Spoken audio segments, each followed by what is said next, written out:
sing you forever. He sought me and bought me with his redeeming blood. He loved me ere I knew him, and all my love is to him. He plunged me to victory, beneath the cleansing flood. Plunged me to victory, beneath the cleansing flood.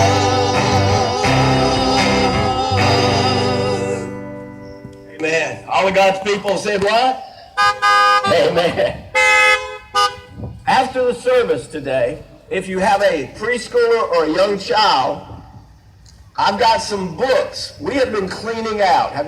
Anybody else been cleaning out while you've been quarantined? If you like to color, if you like coloring, I've got everything from Disney to Jesus to Ethan. Where's Ethan? I know he's somewhere. Which one is Ethan in? If you don't want Chuggington, I got some other boys that want it, okay?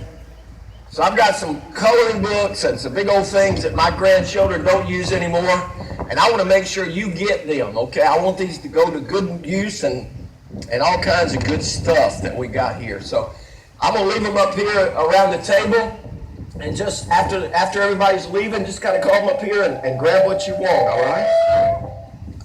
I'll get back out. Let's get into the Word. We've been going through my favorite book in my favorite chapter in the New Testament. Philippians is my favorite book in the New Testament. My favorite chapter is Philippians chapter 4. I can preach on this every Sunday and never hit everything that needs to be hit. You know that, kind of nod your head if you hear me. So take your time this morning and look at Philippians chapter 4. You've probably got an outline. If you don't have an outline, wave at these guys up here. Jason's got some more. We've already gone through the first 2 points. How do you really know the will of God? How can you discover God's will in your life? Well, what you need to always start with the presence of God.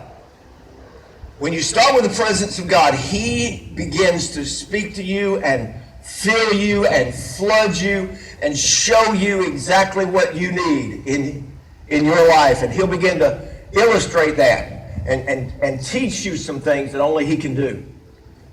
When that happens, you'll resolve conflict in your family. You'll resolve conflict in your marriage. You'll resolve conflict in your churches. And you'll begin to rejoice in the Lord. So take some time this morning and understand, first, you've got to start with the presence of God. Then when the presence of God comes, you always get the peace of God. The peace of God you can't figure out. The peace of God you will not understand. The peace of God. And that's the key to your life. And you begin to understand real prayer. And God will redirect your thoughts in verses 8 and 9. So today we're going to get to a verse that everybody knows. Matter of fact, it was probably Paul's life verse, Philippians 4:13. But before you get to Philippians 4:13, you've got to get to verse 10, 11, and 12. Y'all understand that, don't you? Paul's writing from prison. He's left Philippi for about 10 years. And in those 10 years, a lot of things have happened. He's probably been in prison for 4 of those 10 years. And the Philippian church had lost contact with Paul. They didn't know where he was. They didn't know what he was doing. They didn't know how he was doing. But they finally found out he was in prison. And the first thing they wanted to do, guess what it was? Give him something. They wanted to give him something for all he had given them. And so he sent a guy named Epaphroditus who went and brought the offering and brought stuff. Now, here's what happens. Here's what you need to know. Prisons back then are not like a United States prisons. How many of you would really like to be in prison again? None of you. None of us ever want to go to prison in the U.S. But let me tell you something. You really don't want to go to prison in a third world country. Do you know why? They give you one meal usually, which is You don't ever know what it is or where it came from. And everything else you get, you've got to get from outside somewhere. You know how that hasn't changed at all? When Paul was in prison, they maybe fed him a little bit, but everything else he got, blankets and coats and shoes and anything else he got, he had to get from outside of the prison. So here was Paul all by himself with his Dr. Luke, writing in prison. And all of a sudden, Epaphroditus shows up. So here's what you want to read. Philippians chapter 4, verse 10. But I rejoiced in the Lord greatly, that now at last you have revived your concern. You have come to see me. Indeed, you were concerned before, but you had no opportunity. You lacked opportunity. And now the season, literally there is a season. Remember what Ecclesiastes said? A season for everything in your life. Some of us are in a different season. Some of us are in the gray hair season. Some of us are in the preschool kid season. Some of us have no kids. Isn't that wonderful? So you can grab somebody else's kid, take it to your house, spoil them, and then run them back home. Don't you like that? I love that. And all of a sudden you begin to understand the concept. Here's the first concept, verse 10. You ready? Get a pen and write it down on the back. Be connected to God's people. The first concept to power is being connected to God's people. You need to discover how to be connected. See, most churches, not Northside Baptist, but most churches, people belong or people believe something, but they really don't belong to the church. They're not connected to a group of people plugged into the church. So here's my question for all of us. Who are you plugged into today? Where do you belong in your small groups, in your group that you can call somebody and pray for and pray with, and they'll help you. If you have a wreck at 2 o'clock in the morning, who'll come pick you up in Rockingham, North Carolina? That's what you need to discover. Be connected to God's people. Have meaningful connections with God's people. Then look at verse 11 and 12. Not that I speak from want, for I have learned to be content in whatever state, North Carolina, Oklahoma, Michigan, whatever state you were born in, Pennsylvania. You got to watch them Pennsylvania girls. Everything you understand the concept of where you're born, whatever circumstance you're in, God is there to meet all your needs. And so be content. Be content. Be connected is the first thing you want to be. Be connected with God's people. And then you want to be content with God's provision. See, what we need to understand is this. Have your grandchildren discovered the concept of need, or do they understand the concept of greed? Let that sink in a little bit. I'm not slowing down for anything else other than just let it sink in. Americans are figuring out the difference between need and greed. When you go to Food Line and there ain't no toilet paper, there's a need and there's a greed. Hello?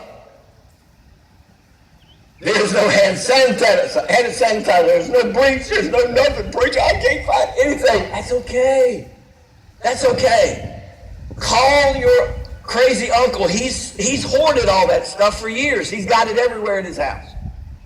So take some time and understand the concept. Be content with God's provision. Be connected to God's people.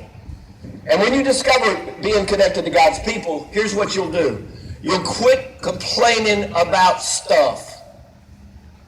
Can y'all hear me back there?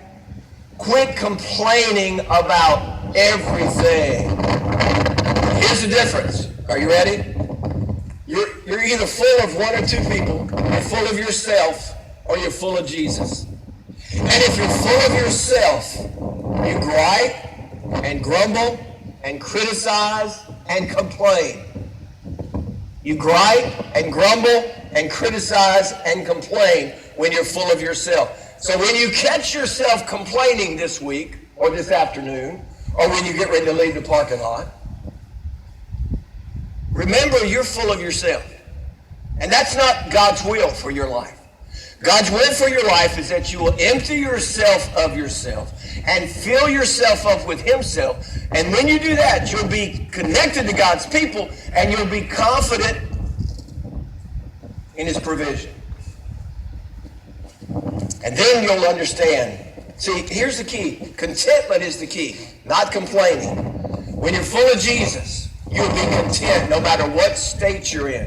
Whether you're high or whether you're low, whether you've got a lot of stuff or whether you don't have anything, whether you're out of milk or whether you don't know what you're going to do for your next payment, God will make you content in him.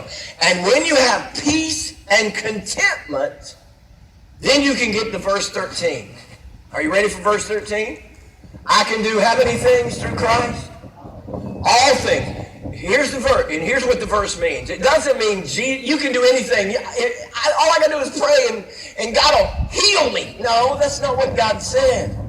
That's not what Paul said. Paul said Jesus can do anything he wants to do through you when you empty yourself of yourself and fill yourself up with himself. And then you'll be connected. And then you'll be confident. And then you'll be connected and you'll be committed and you will automatically be full of Jesus. So, be connected to God's people. Be content with God's provision. Because contentment will bring you peace. And when you get peace, then you can do all things through who? Christ.